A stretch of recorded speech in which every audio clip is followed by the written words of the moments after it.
nhớ rồi ít trong phố yêu sốt là cái mà nó cũng yêu lu mà nó ai cũng yêu lu kí cho rau cho sang cái nhiều cho bé sốt là tao sai cho không có cũng yêu xí cho lu kí mà nó chè muốn bỏ lên nó giờ cho rau cái cũng yêu bán cho lu kí chè nếu mua cái mua cá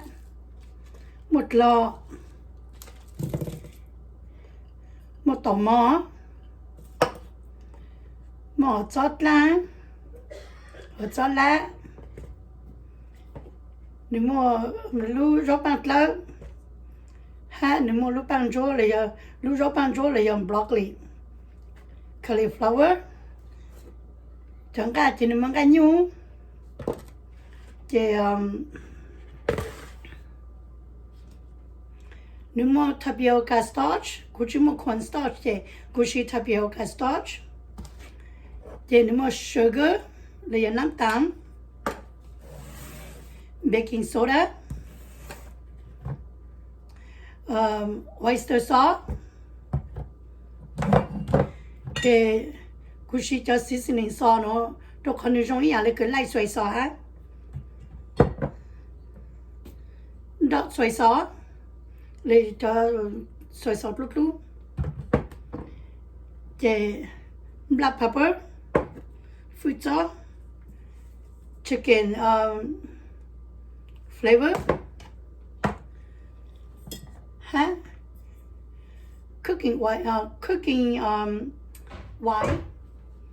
thì nó giờ cooking oil thì cho không cứ món nó cứ cho lu xí thì nếu mà bỏ lên nó thì cho nó giờ cho cứ cho lu làm tung ca ha rồi cho lu kí cho rau nó thì cứ muốn chẳng ca cho lu lại cứ muốn cho lu lại tròn đắng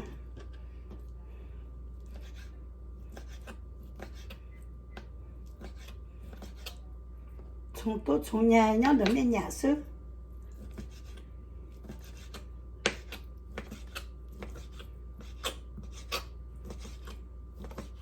tôi nói chơi cứ yêu lu ban cho cứ yêu cho lu làm chọn cả chơi cú sĩ yêu 1 teaspoon baking soda 1 teaspoon baking soda thì 1 tablespoon trắng rồi 1 tablespoon light soy sauce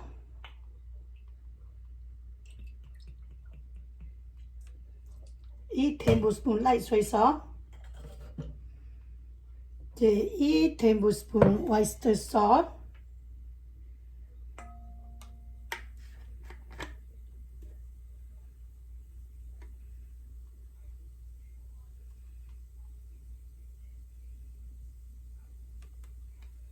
1 tablespoon oyster sauce 1 tablespoon clay layer water 1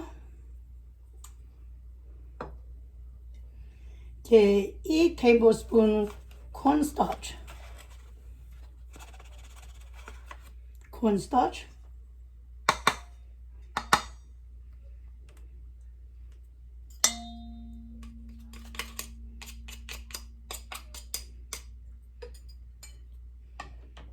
1 teaspoon black pepper 1 teaspoon sugar 1 teaspoon sugar 1 tablespoon cooking oil nè cho cái ký giống nó lên nó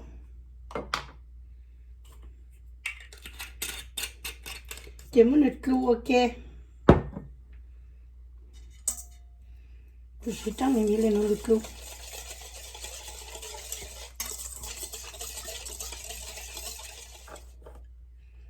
chỉ lông nắng lông tê chỉ muốn được cho được nó chỉ muốn được ru ok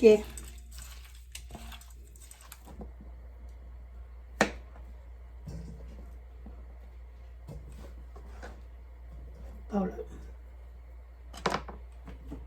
thì lúc xong cho rót bằng rúa là dùng lọc lý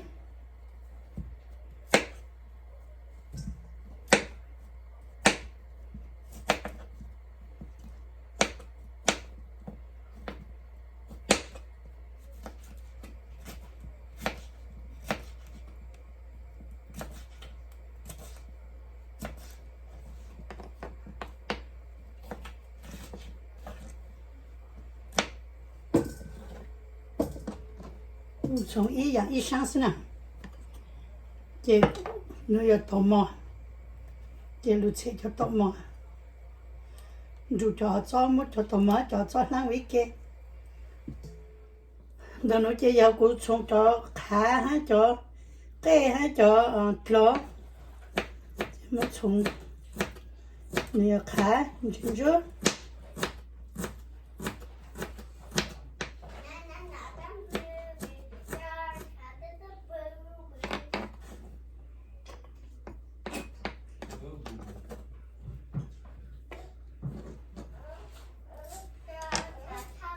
？rồi cho té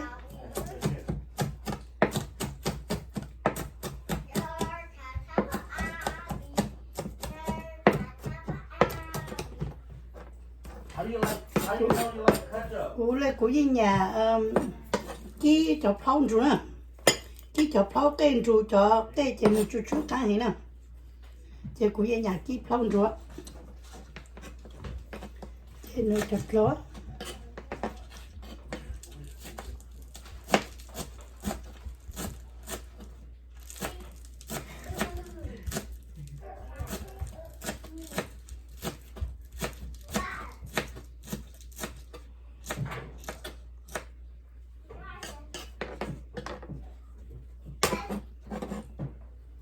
con chế cho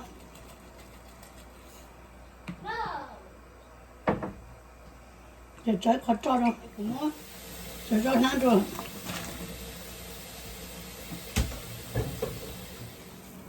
còn nó chơi cột chặt rau rong rồi nè rong chơi cũng mông bu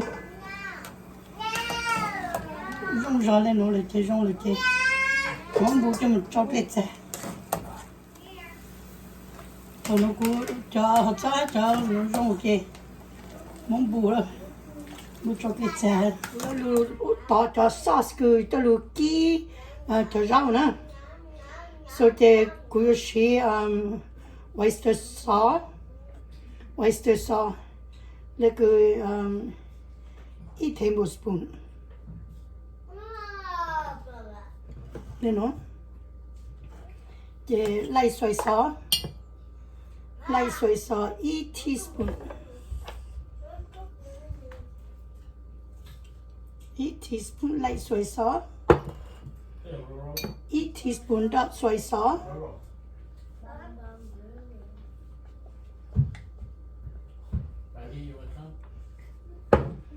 yeah 1 tablespoon clay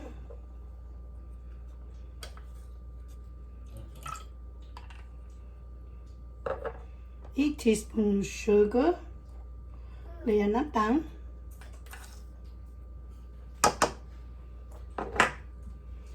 yeah 1 tablespoon cooking wine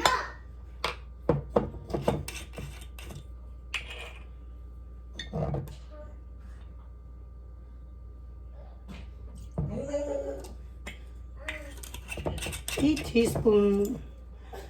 tapioca starch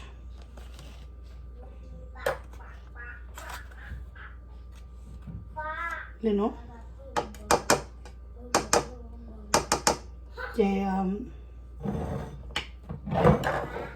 teaspoon black pepper là tao white pepper là tao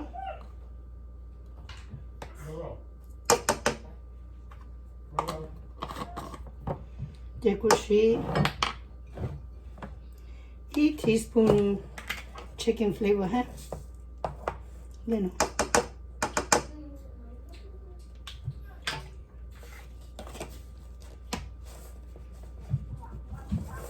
để mình nấu lúa kìa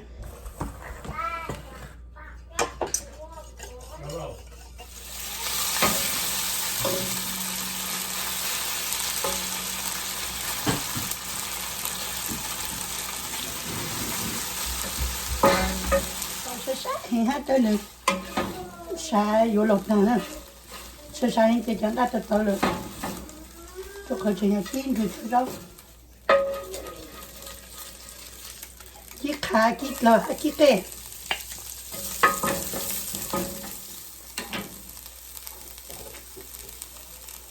chỉ muốn cho rau rồi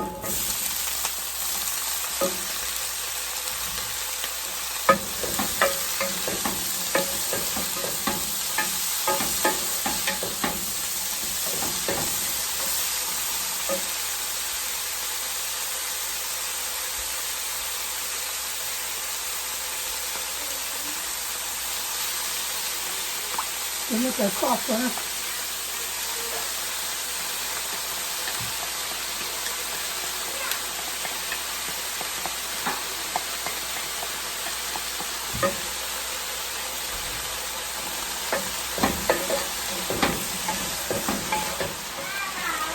nhà tôi cũng đỡ khám chế rồi thì cũng bắt khám chế to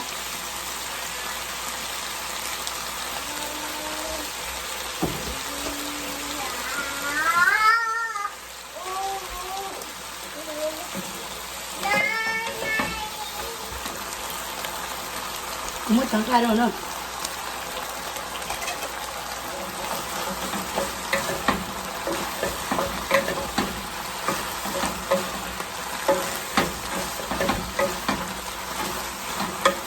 thì đồ nuôi của tay rau của kí cho nó đến ở trong món nữa thì của tôi cái thả tăng lên nó là thì trong xã ở mình sốt là cho cái mình chẳng được sẽ của khi rau nó mà trong món nữa ha mình nhà hát nó chế cho mình khi rồi mình chế tôi này sốt là tông rồi mình nó ha bằng là like share subscribe phụ đồ của ha bên mà xin chích lâu cho lực video nhớ rồi mình sốt là xin chích lâu